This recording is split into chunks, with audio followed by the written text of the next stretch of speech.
B. Collins. Peter B. Collins, news and comment. It's Wednesday, June 13th, 2018. Our dear president is a bully. And he exhibited this ugly behavior at the G7 conference. Then he returned and tweeted out some comments that apparently shifted an election in the Carolinas. And it's very clear that he has generated fear on a political level and on other levels pretty effectively. And here's a great example. I've got a soundbite from the floor of the Senate yesterday. Bob Corker is a lame duck senator from Tennessee. He's not running for re-election because he knows he would lose, and it's because of the power of Trump and the right wing, particularly in a state like Tennessee. So Bob Corker is just slightly more courageous than his colleagues. And I want to be very clear that these are not profiles in courage. It's just relative. Bob Corker has carried a bill that he'd like the Senate to vote on. And it is a reasonable proposal to place limits on the president's power to impose tariffs. And given the way the president has recklessly threatened allies and opponents as well, with irrational tariff schemes that are often based on harebrained ideas and false facts, not even alternative facts, just false ones. So Bob Corker offers this legislation, but his colleagues in the Republican caucus in the Senate are afraid to upset the comb-over in the Oval Office. And even Mitch McConnell, he said, well, this is an exercise in futility because Trump would never sign the legislation. And that shows that McConnell doesn't even try. When he reads Trump, and who can read Trump accurately, and figures, well, he'll never sign this piece of stuff, legislation, so why bother? But Corker makes an important stand with this bill. He would likely attract most of the Democrats in the Senate to support it, and with a handful of Republicans, he could get to 60 votes, the cloture, and then get debate and an actual vote on the bill. But to use his cute little phrase, all of these Republicans are afraid to be poking the bear. We've been here a year and a half, and because senators, United States senators that are elected by the people in their state, don't want to cast a tough vote, they block everybody from voting. We might poke the bear, is the language I've been hearing in the hallways. We might poke the bear. The president might get upset with us as United States senators if we vote on the Corker Amendment. So we're going to do everything we can to block it. The United States Senate right now, on June the 12th, is becoming a body where, well, we'll do what we can do, but my gosh, if the president gets upset with us, then we might not be in the majority. And so let's don't do anything that might upset the president. So he makes an excellent point. They are cowering in fear, and they won't even make intelligent moves that are based on their constitutional prerogatives that might upset the thin-skinned, egocentric asshole in the White House. And this is becoming quite pervasive. Because yesterday, as Trump was winging his way back from Singapore, he got on his Twitter machine and he broke a precedent. There is a long-standing policy or precedent in this country that you don't engage in electioneering on Election Day. That's when voters should be free from advertising, from any kind of campaigning at the polling place or elsewhere. And Trump knew what he was doing was a bad boy act. But he injected himself with a tweet into the Republican primary for Congress in South Carolina. And Mark Sanford, he's the infamous former governor who took a walk on the Appalachia Trail. At least that's what he told people when he was actually hanging out with a mistress in Argentina. And Trump dug that up in his tweet, and he smacked Mark Sanford, who has been a critic of Trump despite being a Republican. And so this occurred just 3 hours before the polls closed, and it's hard to imagine that this was the only factor that caused Sanford to lose to Katie Aragon, who made a central piece of her campaign the fact that she is a Trump loyalist and presumably will do anything he wants, and Mark Sanford isn't. So this shows the level of fear, bullying, demagoguery that is infecting what is left of the body politic in this country. Sanford, among other things, had demanded that Trump release his tax returns. He bemoaned the cult of personality gripping the Republican Party, and he seemed surprised that he had lost. He said, "It may have cost me an election in this case, but I stand by every one of those decisions to disagree with the president." And when Arrington took the stage to claim victory, she declared, "We are the party of Donald J. Trump." And Trump said he'd been cautioned not to insert himself into the race, but hey, none of the rules apply to him. And this is reminiscent of what happened in Alabama, where Congresswoman Martha Roby, who had, after the grab him by the pussy tape came out, said she couldn't support Trump. She backpedaled on that and has been supportive more or less ever since, but she has been forced into a runoff by a Trump-supported opponent. And in Virginia, where they held a primary yesterday, we have a little prediction that has come true. Because 2 Democratic women who won their primaries have backgrounds at the CIA or in the military.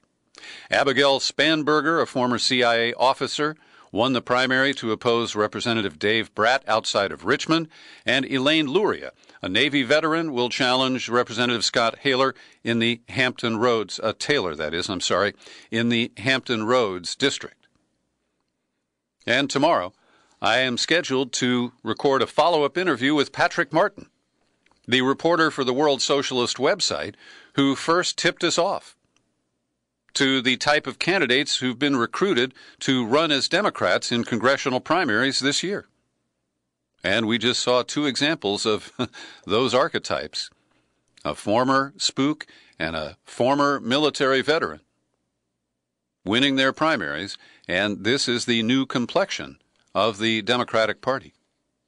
By the way, speaking of interviews, I've been pretty busy this week, and I think I'll delay the Patrick Martin interview release until Monday.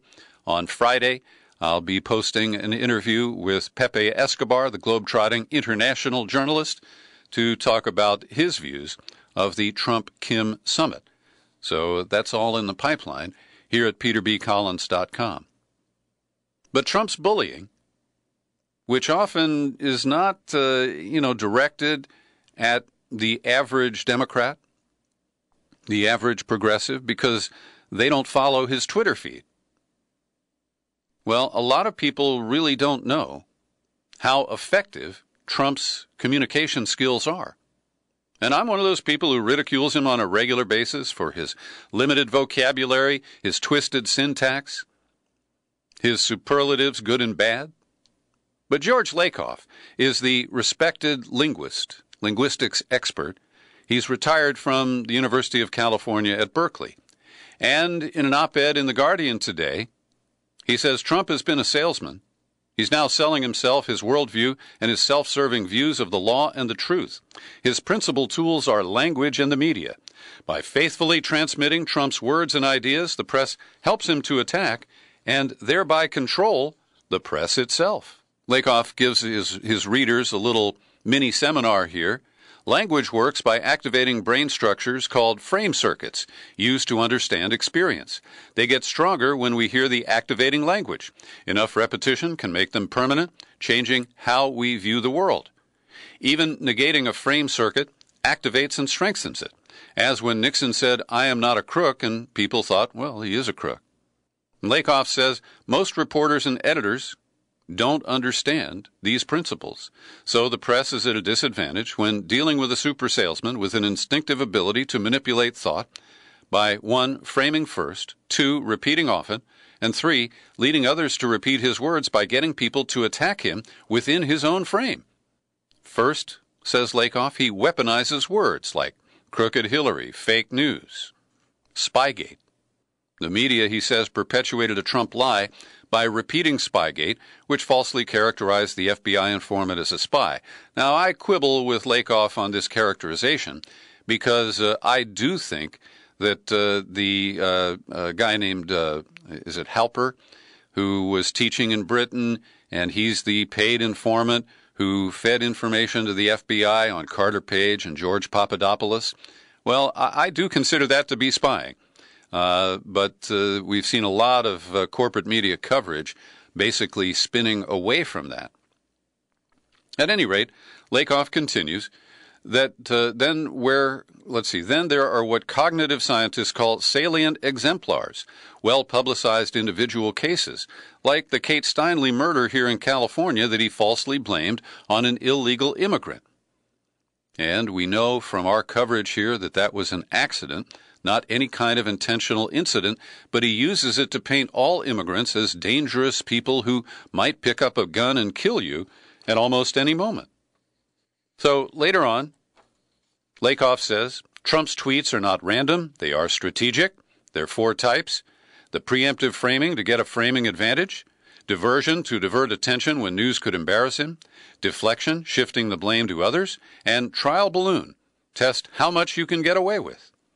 And he says that this is the toolbox, if you will, of Trump's communication. And while he doesn't impress me or perhaps you, well, it does have an impact. So, how can the press respond? Lakoff suggests that journalists must understand how propaganda works on the brain. Second, they need to keep a steely focus on the fact that American democracy is under attack by a foreign power. Well, George, I'm not with you on that. This is a crisis. Certain rules don't apply in a crisis, especially the rule that the press must amplify the president's words, whatever they are. Third, stop letting Trump control the news cycle. News gathering should be a serious affair controlled by editors. More BBC, less TMZ. He shorthands it. And finally, he says, don't spread lies. Don't privilege Trump's lies by putting their specific language in the headlines, the leads, or the hashtags. Don't repeat the lies assuming people will automatically know their lies. People need to know the president is lying, but be careful about repeating the lies because a lie repeated often enough becomes the truth. Well, as you can tell, I don't agree with all of the frames presented there by Professor Lakoff. But I do accept his analysis of the effectiveness of Trump's communication. And meanwhile, he's talking about how successful the summit was in Singapore with Kim Jong-un, says that he didn't give anything up, and we're on a path to peace. We can sleep at night because the risk of nuclear war is no longer present. And a lot of his followers, particularly his Twitter followers, will believe it. And because the criticism of the meeting and the limited results that came from it is highly partisan in nature, that ends up cementing the support from people who are inclined to accept Trump's worldview. And that is that he bullied Kim Jong-un into having this meeting, and then he just manipulated him left and right. Well, the truth lies somewhere in between. I do think that they staged the meeting well, but it's very clear that it was not substantive and that there is no substantive agreement of any significance that has surfaced so far. But we are seeing a lot of media commentary, particularly in the corporate media and coming from progressives and self-identified Democrats, that Trump has really bungled this and it's a big mess. New York Times, editorial board, Trump gushes over North Korea. And They say that the statement he signed with Kim was strikingly spare, little evidence of any substantial progress, despite Trump's claim that it was comprehensive. For now, all we know, says the Times, is that Trump has made major concessions, while Kim made fewer commitments than North Korea has made to past administrations, and merely reaffirmed a goal of denuclearization that North Korea first announced in 1992. As he gushed about the virtues of the North Korean dictator just a day after he savaged some of America's closest democratic allies, he even endorsed the North Korean view of such joint exercises as provocative. And this is something I find interesting. Rachel Maddow and the PBS NewsHour last night were really zeroing in on the decision by Trump to, at least for now, end the military exercises. And as I said yesterday, we should have coughed that up a long time ago. The idea that this is sacrosanct and that we must continue to do this to basically threaten North Korea, I don't accept that at all. The president, despite surprising allies in South Korea and the folks at the Pentagon who staged these exercises, he was well within his presidential authority to do that. And I really don't quibble with it. It's something that could be reinstated at any moment if the North Koreans don't honor their commitments. And I just see no downside to this.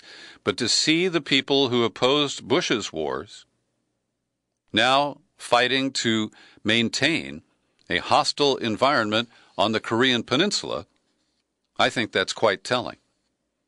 And I turn to Joe Laria, now the editor of ConsortiumNews.com, a man with great international coverage experience. He covered the UN for many years.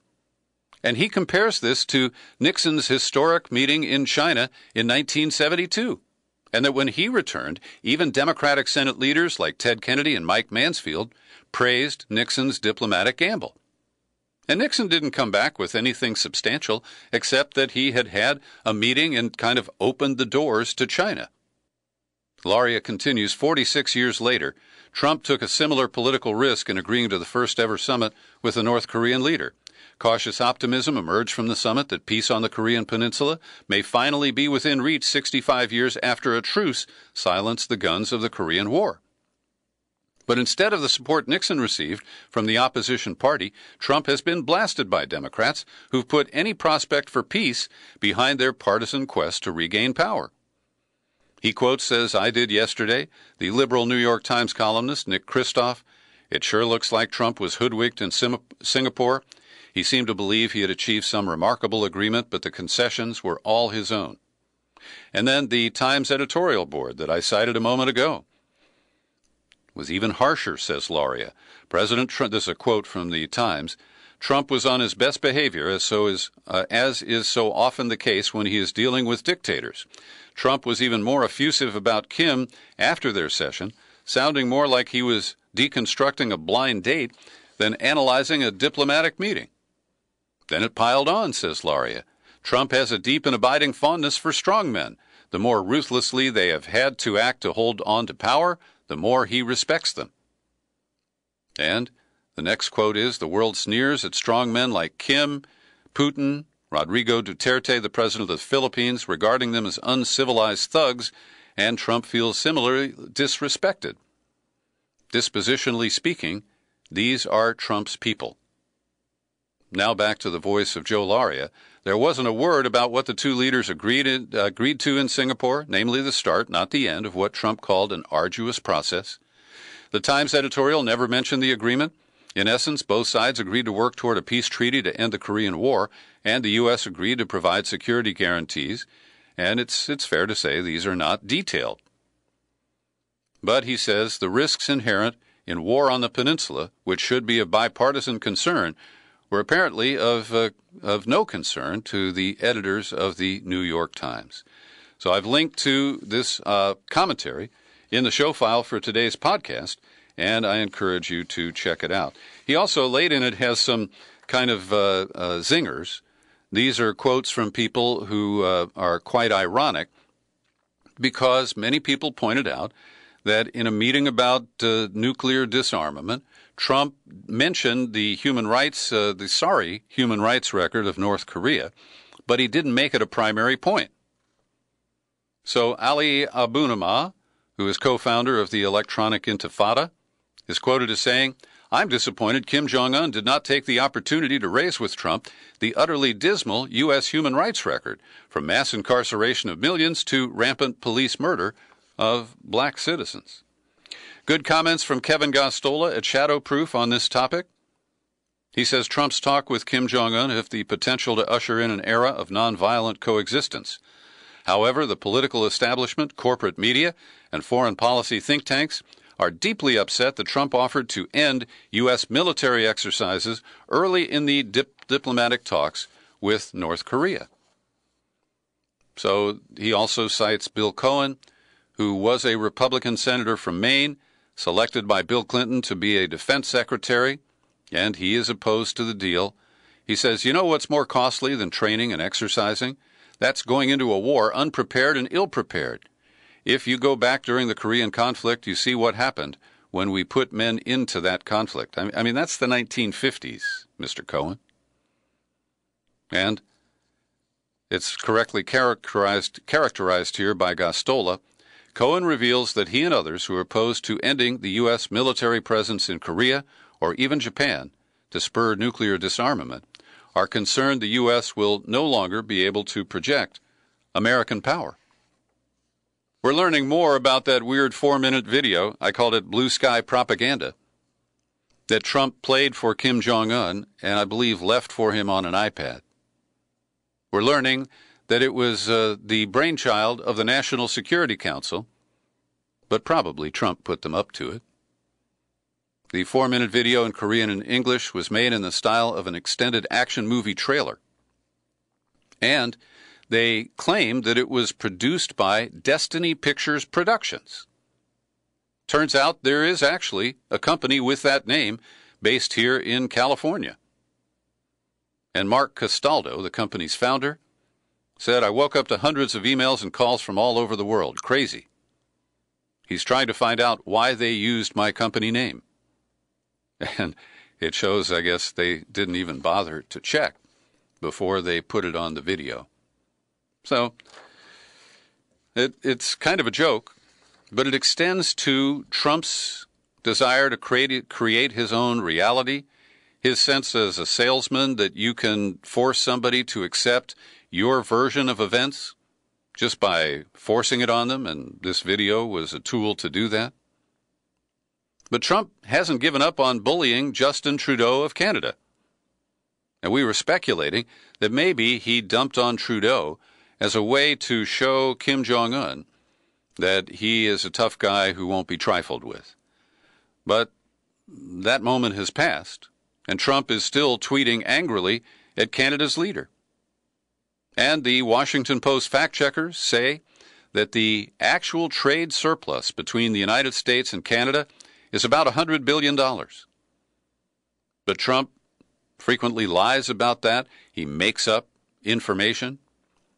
And while I do believe his claim that Canada is protecting its dairy industry with tariffs, the idea that on trade, these countries should just unilaterally disarm and give in to Trump's emotional and shifting demands, well, I wouldn't do it if I were in their shoes. Every day I pause for a moment to thank the people who support my work here at the Peter B. Collins Podcast with your subscriptions. Great people like Joe Carson, Knoxville, Tennessee, Cliff Johnson, Carl Howard, Susan Hornby-Gavet. Thanks to each of you for kicking in $5 or $10 a month to help cover the cost of this podcast. And I invite others to join in. I need some new subscribers. And I just realized I've been podcasting for 9 years this week. We started in the second week of June back in 2009. And we have listeners all over the world. And I invite you to support my work. I hope to continue for the foreseeable future. I don't know how long I'll keep doing this, but it would be helpful if more people would contribute and support what I do. So drop by peterbcollins.com, find the menu button, pull it down, click on Become a Subscriber. You'll land on the sign-up page, and I think you can figure it out from there. Well, today it was announced that AT&T is going to be permitted to merge with Time Warner, and there are no spin-offs or other restrictions that were put on this by the federal judge who handled the case. And the concentration of power on both the creation of content and the distribution of it over wired and wireless networks, I think, is quite frightening. This is a matter of vertical integration, and I believe this merger should have been blocked. But because Trump was opposed to it for the wrong reasons, he wanted to punish CNN, which is owned by Time Warner. Well, the New York Times is in an editorial essentially saying that, okay, we're fine with this merger because Trump was against it for the wrong reasons, and we'll just accept it. But Zephyr Teachout, who is running for Attorney General in the state of New York in the November election, she wrote a great piece at The Guardian today. A couple of quick quotes. The AT&T merger is especially disturbing in light of the network neutrality decision because it involves a producer of content, Time Warner, merging with the distributor of that content. It is a data media deal like Verizon buying AOL. With the repeal of net neutrality, AT&T can throttle the content of competitors. She continues, America is getting crushed by big, unresponsive, powerful corporate monopolies, the modern version of the trusts of the Gilded Age. This isn't happening organically, but through mergers. There were 50,000 mergers in 2017 and 50,000 each in the years prior. Microsoft bought LinkedIn, Amazon bought Whole Foods, Monsanto was merged with Bayer. She said you may think of Google as a single organic entity, but in 2011 it bought a different company every week. These mergers hurt everyone except for the CEOs and the investors who make money off the monopolistic practices. Workers get less pay, strip benefits, unions are stuck with little bargaining power. Consumers are often stuck with unresponsive call center customer service and hidden fees, and that's just scratching the surface. The next big deal looming is the battle over 21st Century Fox. Disney offered $52 billion back in December, and it appears that Comcast, which is already merged with NBC and Universal, is going to make a play for it. And Trump won't oppose it because CNN's not in the picture. The Attorney General in the state of Massachusetts has filed a lawsuit against the makers of OxyContin. That's Purdue Pharma. But this lawsuit is different from the hundreds of others that have been brought over the opioid crisis and the impact of oxycodone drugs like OxyContin. There are over 300 of these lawsuits, but this is the first one that names the members of the Sackler family. They have generated wealth estimated at $13 billion, with the vast bulk of the fortune generated from sales of OxyContin. And if I ran it's either the Metropolitan or the Museum of Modern Art in New York, I think it's the Met, has a Sackler Gallery. I think we should get the name off there as fast as possible. Last week I reported the curious way the New York Times is handling the case of one of its Washington reporters, Allie Watkins. They announced that she is being investigated by prosecutors who grabbed all of her emails going back for several years. And ordinarily, that would be enough for the Times to scream bloody murder, press freedom, First Amendment, government overreach. But in this article, which announces that the Times is launching an internal investigation into Watkins, they wait until paragraph 7 to say politely, the seizure of Miss Watkins' records has raised concerns about overreach by the Justice Department, particularly among news organizations and press freedom groups. Well, the history of this is that Watkins had a 3-year relationship with a man 30 years her senior who was a top staffer at the Senate Intelligence Committee. And she has reported on the Senate Intelligence Committee, but she flatly states that Mr. Wolf, her former boyfriend, never leaked any information to her. Now, it appears the Times is ready to throw her under the bus because they are basically taking a very neutral stance on this troubling case. Also, tomorrow, put it on your calendar, those who have it in for St. James Comey, the former FBI director, those who have it in for Hillary Clinton, they are gleefully awaiting the release of the Inspector General report on the FBI's handling of the investigation into Hillary Clinton's private email server and everything that devolved from that. It's going to be interesting, and it may give advantage to Trump in this whole Russiagate narrative. Michael Cohen is ready to lawyer up again. He has fired his legal team, is hiring a new one, and it's unclear whether this is to delay the proceedings, because typically when you change lawyers, the court will give the new lawyers a period of time to get up to speed, or whether he is getting ready to negotiate for a plea bargain. A judge who sentenced a Texas woman to 5 years in prison for voting illegally because she was a felon has turned down her bid for a new trial. She was convicted of illegal voting in a one-day trial in March before Judge Ruben Gonzalez, a state district court judge, and in the same day he sentenced her to 5 years in state prison. Now, this is one of a handful of cases across the country. We know that actual voter fraud occurs very rarely, and in this case, it's described as accidental. She did a stretch in prison over some tax fraud issues, and she did not know that she was banned from voting in the future. She even cast a provisional ballot, and the voting authorities would have been able to toss that ballot out once they knew her status. But instead, they prosecuted her because the Republicans are so desperate to find cases in order to support their flimsy rationale for an array of voter suppression tactics, including the photo ID for voters.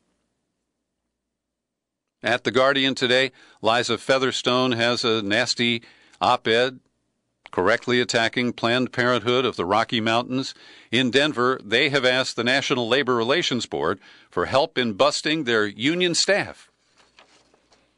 Now, this is not very progressive, and Featherstone points out, using the right-wing Trump administration against its own workers, a Planned Parenthood chapter is effectively pitting two powerful beacons of progressive politics against one another at a time when we all need them to be working together. And she correctly notes that unionized workers suffer less sex discrimination or harassment. When they do experience these things, they have grievance procedures. And in the neoliberal workplace, the gig economy, women have the opportunity to lean in and suck it up. In Seattle yesterday, the city council proved that it's Jeff Bezos who runs the town because they had unanimously voted to tax big companies like Amazon and Starbucks in order to pay for much-needed programs to address homelessness in the Seattle area. So the tax was proposed. It was passed just a couple of months ago. And after the threat of a referendum to repeal it, the council voted 7-2, and they appeared to have great regret to repeal the tax. Last fall, after the wine country fires, I pushed back when many armchair experts were weighing in on YouTube from locations like Baton Rouge, Louisiana, to claim that the fires had been started by the government using directed energy weapons. It was part of the chemtrails HARP program. I mean, some of the claims from and I sometimes embrace conspiracy theories, all right? But these conspiratorial thinkers went way off the mark. And I argued at the time that there's direct evidence that the utility PG&E, which I often describe as a rogue utility, was likely the responsible party. So finally, the investigation results are in, and 11 of the 16 fires that comprise the wine country firestorm are believed to have been set by PG&E wires that fell in violation of safety rules. And finally today, California voters in November will get to weigh in on a proposal to split the state, this time into 3 entities. There would be California, comprising Los Angeles and the coastal area up to Monterey. There would be Northern California, including San Francisco, San Jose, and Sacramento. And then there would be Southern California, which would be a Republican stronghold representing the Central Valley all the way south to the Mexican border.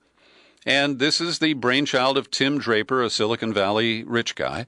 It's not the first time. He, in 2014, put a ballot measure together that would have chopped California into 6 states. Now, I actually have some support for this idea, and it boils down to this simple equation. The state of Montana has about 1 million people, and they get 2 senators. California is approaching 40 million, and so far, we only have 2 senators. I think fundamentally, splitting the state makes sense. Will it ever happen?